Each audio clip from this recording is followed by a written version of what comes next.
अब ये स्टेटमेंट रिजू दत्ता जी ने क्यों दिया, रिजू दत्ता जी ने अपनी पार्टी के बारे में क्या बातें खोली, वो हमारे साथ आ गए, खुद ही ज्वाइन कर गए। रिजू दत्ता जी, ये सत्ता पलटने के बाद या चुनावी नतीजे आने के बाद आपने तो हालात बदल दिए, जज्बात बदल दिए। बदलाव बंगाल में बीजेपी करने की बात कर रही थी, बदलाव आप में हो गया? नहीं, देखिए, बात यह है कि जब 4 तारीख का चुनाव के नतीजे आए तो उस टाइम जो गुंडे लेफ्ट के थे, जो 2011 में तृणमूल का जर्सी पहन लिया था, वही गुंडे 4 मई को शाम को भगवा गुलाल लगा के खुद बीजेपी बन गए और लोगों के घर में हमला करने लग गए। मेरी 72 साल की मम्मी को डेथ थ्रेट्स आने लगे, खून खून कर देगी मेरी माँ का। मेरी वाइफ को बोला जा रहा था कि मेरी मिसेस को वो लोग सामूहिक बलात्कार करेंगे। मेरे 75 साल के ससुर जी को थप्पड़ मारा गया, मेरे घर पे अत्याचार हुआ। तब मेरे पार्टी के कोई शीर्ष नेतृत्व, कोई बड़ा लीडर ना मेरा फोन उठाया है, ना आज तक 11 तारीख तक एक मैसेज तक किया है।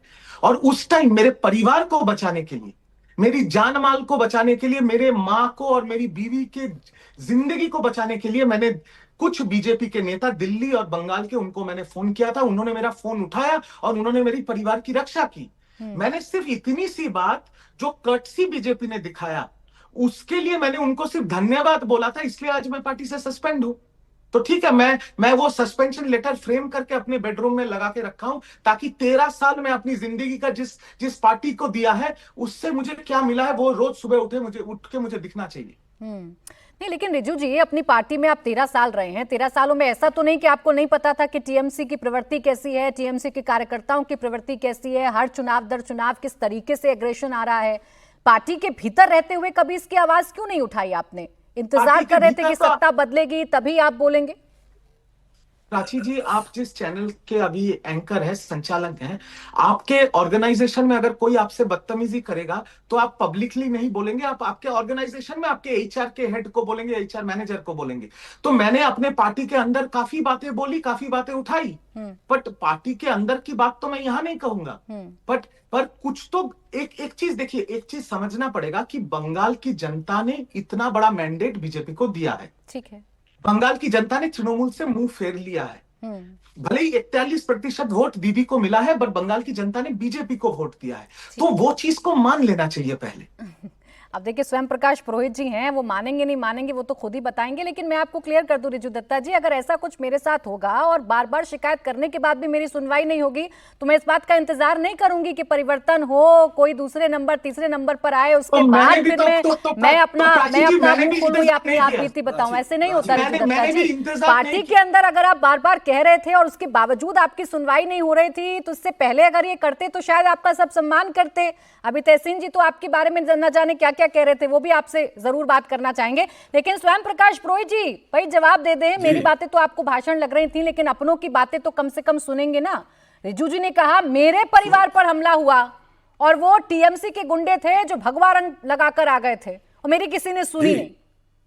जी जी, देखिए देखिए, रिजू के बारे में मैं ज्यादा नहीं कहूंगा। जिस तरह से रिजू ने काम किया है वो एकदम भी अप्रत्याशित था, इनसे ये अपेक्षा नहीं थी। दीदी दल ने इनको बहुत सम्मान दिया है, बहुत हाइट तक पहुंचाया है। अभिषेक बनर्जी के सारे कार्यक्रम के अंदर में ये ऊपर तक जाते थे, मगर उसके बावजूद भी अगर इनको टिकट नहीं मिली या डर गए, ये तो इनकी अंतरात्मा जानती होगी, मैं नहीं बोल सकता। जो डर गया, शोले पिक्चर में एक डायलॉग है ना, जो डर गया समझो मर गया। तो राजनीति में भी यही है, आप डरिए मत। डरने की क्या जरूरत है? अगर गलती थी रुकते, फिर मिलते, कल मिलते, रविंद्र जयंती के दिन जाते, दीदी से मिलते कि दीदी एरकम होए अमर संगे एरकम होए बोलते।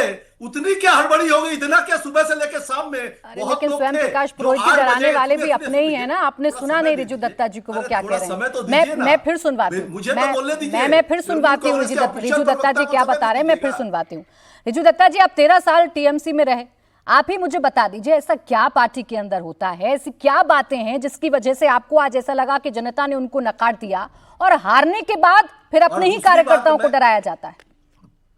मैं देखिए, स्वयं अभी पार्टी के प्रवक्ता है, उसको जो काम मैं कुछ दिनों पहले करता था वो आज वो काम कर रहा है, मैं उसको जस्टिफाई करता हूं। वो जो बोल रहा है अपनी पार्टी की तरफ से बोल रहा है, पार्टी को डिफेंड कर रहा है, मैं उसको कुछ नहीं बोलूंगा।